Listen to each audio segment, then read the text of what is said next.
É, os prismas, eles são casos particulares dentro dos poliedros, assim como as pirâmides também.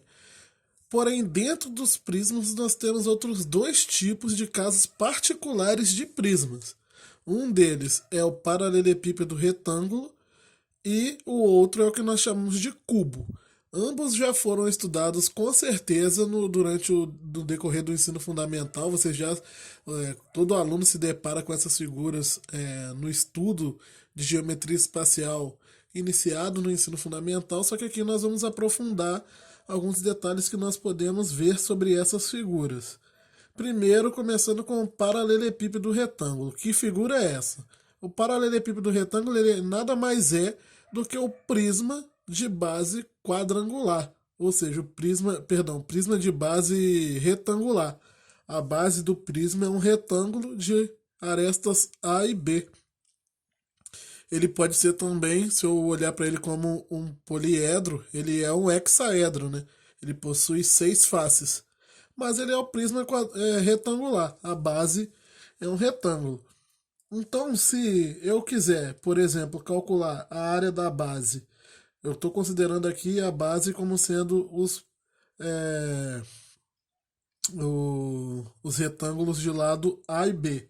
No caso, ele teria a aresta A e B aqui embaixo, A e B aqui em cima também, e a aresta C seria essas arestas laterais. As arestas C seriam as arestas laterais aqui.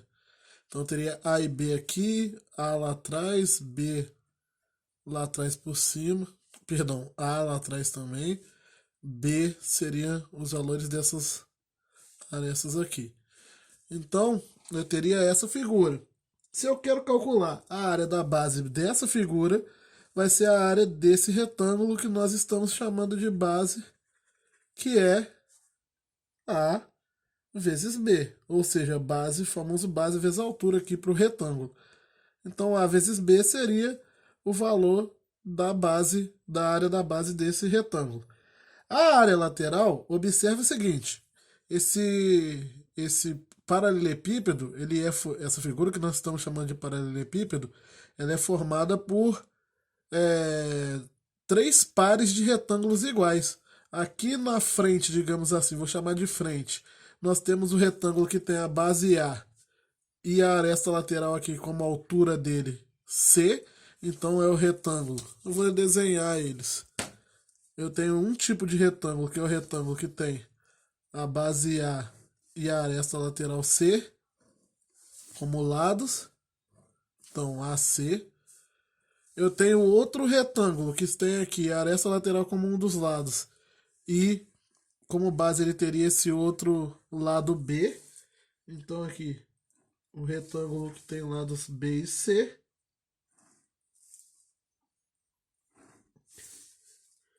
E teria a própria base do retângulo aqui que tem lados A e B, né?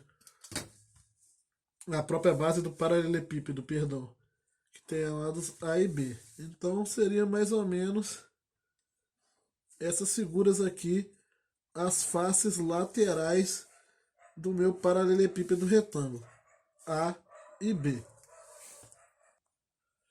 Então, quando eu quero calcular a área lateral para esse paralelepípedo, para esses prismas, para esse modelo de prisma, que nós chamamos de paralelepípedo, eu vou querer calcular a soma das áreas desses retângulos. Só que são 4 retângulos, são 2 desses que tem os lados A e C e 2 desses que tem os lados B e C.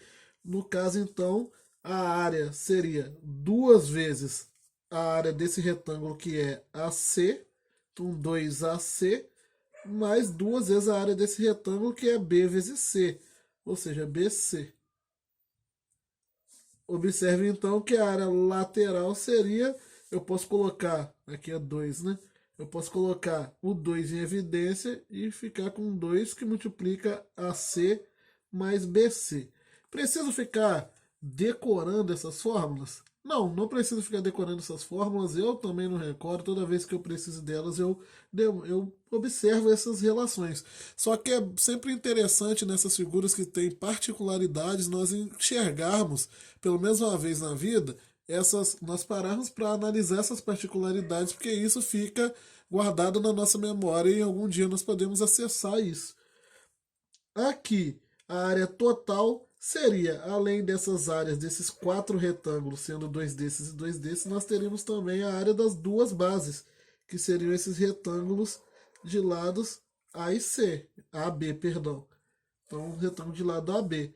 Logo, a área total seria 2 vezes AC, botar em ordem alfabética, mais 2 vezes AB, mais 2 vezes BC. Então, o AT seria 2, que multiplica, colocando 2 em evidência, que multiplica AC mais AB mais BC. Então, eu teria aqui essa relação. Seria a multiplicação das áreas de cada uma desses retângulos. Só que como eu tenho pares de retângulos iguais, então eu só preciso de uma das bases, de uma das faces laterais e de 2 faces laterais. E o volume desse paralelepípedo, como que ele ficaria? Bem simples também. O volume não é a área da base vezes a altura. Então a área da base, aqui a base tem área igual a AB. E a altura, como é um paralelepípedo retângulo, então obviamente nós estamos tratando de, de prismas retos, como todos que nós estamos trabalhando aqui. A altura é a própria aresta lateral, que é C. O volume, então, do paralelepípedo é sempre A vezes B vezes C, que é você multiplicar as 3 medidas de lados diferentes, de arestas diferentes que ele possui. Isso em todo o paralelepípedo. Uma outra medida importante que nós calculamos para os paralelepípedos é a diagonal do paralelepípedo. O que seria a diagonal do paralelepípedo? Tomar cuidado para você não confundir com diagonais das faces, tá? Algumas faces elas são retângulos, como elas são retângulos, elas possuirão diagonais, tanto as faces como a base. A base ela possui, por exemplo, a diagonal dela, que eu já vou traçar aqui, porque eu vou precisar dessa diagonal para calcular do paralelepípedo. Então, a base ela vai possuir aqui a diagonal dela.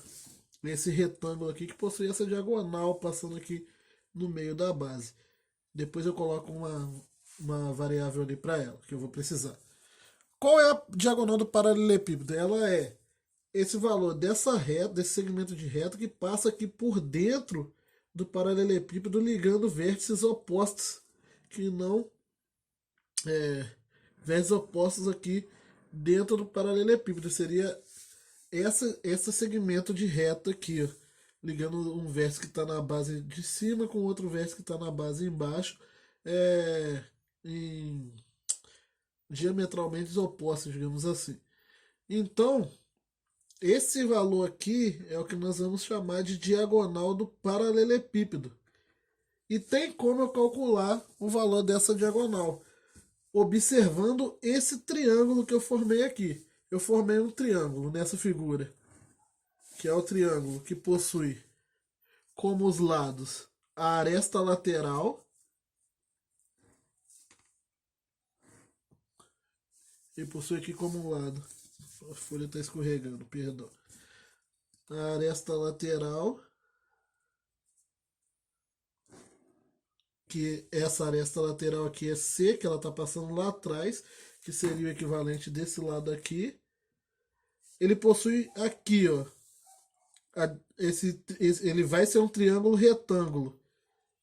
Então, ele possui aqui a diagonal que eu quero achar, a diagonal do paralelepípedo, e como o outro cateto aqui do triângulo retângulo, ele possui essa diagonal da base, eu vou chamar de D minúsculo, essa diagonal da base.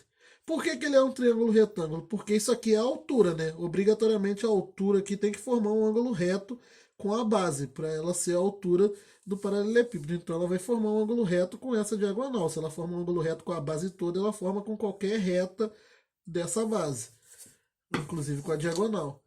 Observe que nós temos aqui uma situação envolvendo um triângulo retângulo com 3 medidas. Eu posso aplicar Pitágoras, onde D ao quadrado, que é a hipotenusa, tem que ser igual a Dzinho ao quadrado, que é a diagonal da base, mais C ao quadrado. Mas a ideia aqui, ela vai um pouquinho além. Nós podemos substituir esse valor Dzinho aqui por um outro valor muito mais simples de se encontrar, porque ficar encontrando essa diagonal da base às vezes vai ser complicado. Mas observe o seguinte, a diagonal da base ela também forma um triângulo retângulo aqui. Ela é a hipotenusa desse triângulo retângulo formado entre o lado A da base e o lado B, se eu transportar o B para cá para o outro lado. Então, na verdade, esse Dzinho ao quadrado, ele equivale para esse triângulo retângulo aqui, ó, ele equivale a ao quadrado mais b ao quadrado. Aquele Dzinho lá. Eu vou substituir isso aqui no lugar de d ao quadrado. Ou seja, a diagonal do paralelepípedo ao quadrado vai ser sempre igual ao a ao quadrado mais o b ao quadrado mais o c ao quadrado. A diagonal do paralelepípedo, então, basta para eu calcular ela ao quadrado, basta eu elevar os três lados do paralelepípedo ao quadrado. Ou melhor, posso reescrevê-la colocando a diagonal isolada, passando essa potência para o outro lado como raiz. Ela vai ser a raiz do a ao quadrado mais b ao quadrado mais c ao quadrado. Esse valor é muito importante. Esse aqui sim você precisa decorar para você não ter que ficar demonstrando isso aqui toda vez que você precisar calcular essa diagonal de paralelepípedo. Mas ele é um valor simples de ser decorado, né? É só pegar os três lados do paralelepípedo, elevar ao quadrado e calcular a raiz disso.